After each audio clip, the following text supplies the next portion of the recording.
پیارے دوستو، آپ نے غرقد کے درخت کے متعلق تو سنا ہوگا۔ یہ ایک ایسا درخت ہے جس کو گونگا درخت کہا جاتا ہے۔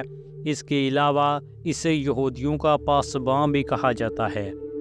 غرقد ایک جنگلی درخت کا نام ہے جو خاردار جھاڑی کی صورت میں ہوتا ہے۔ آج کی ویڈیو میں اس درخت کی حقیقت آپ کے سامنے رکھنے والے ہیں۔ آپ سے گزارش ہے کہ ہمارے اس چینل کو سبسکرائب کر لیں، اور اگر آپ کو ویڈیو پسند آئے تو اسے لائک ضرور کیجئے گا۔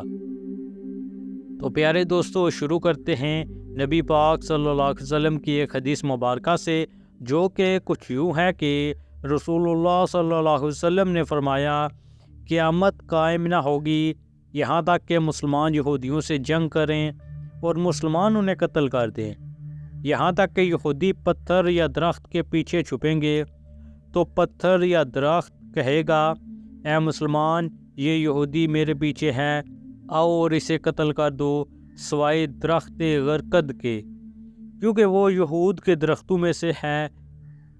مفسرین کے مطابق غرقد دراصل شجر یہود ہے، جو گونگا درخت یا یہود کا پاسباں درخت کہلاتا ہے۔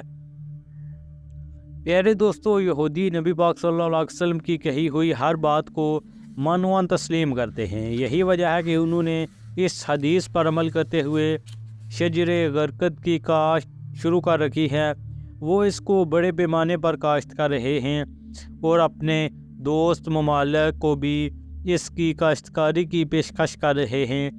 بھارت میں بھی انہوں نے اس درخت کو لگانا شروع کر دیا ہے اور اس کا تمام خرچہ اسرائیلی خود اٹھا رہے ہیں۔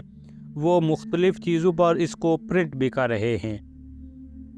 پیارے دوستو، اب سوال یہ پیدا ہوتا ہے کہ اسرائیلی جو کہ دین اسلام کے مخالف ہیں، وہ نبی پاک صلی اللہ علیہ وسلم کی کہی ہوئی بات کو مانتے ہیں، اس پر مانوان عمل کرتے ہیں، تو کیا ہم بھی نبی پاک صلی اللہ علیہ وسلم کی کہی ہوئی باتوں پر عمل کرتے ہیں؟ اگر ہم واقعی عمل کرتے ہیں تو آج ہم دنیا میں اتنے پیچھے کیوں رہ گئے ہیں؟ حالانکہ نبی پاک صلی اللہ علیہ وسلم معلم بن کر آئے۔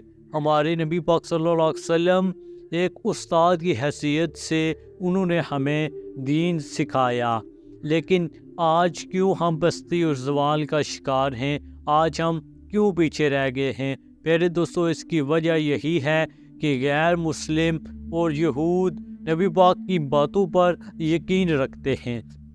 جاپانیوں نے نبی پاک صلی اللہ علیہ وسلم کی کہی ہوئی تمام باتوں کو اپنایا اور آج وہ دنیا میں آگے نکل چکے ہیں۔ ہم نے اسلام اور نبی پاک کی باتوں کو، ان کی احادیث مبارکہ کو چھوڑ دیا اور ان کو نظر انداز کر دیا۔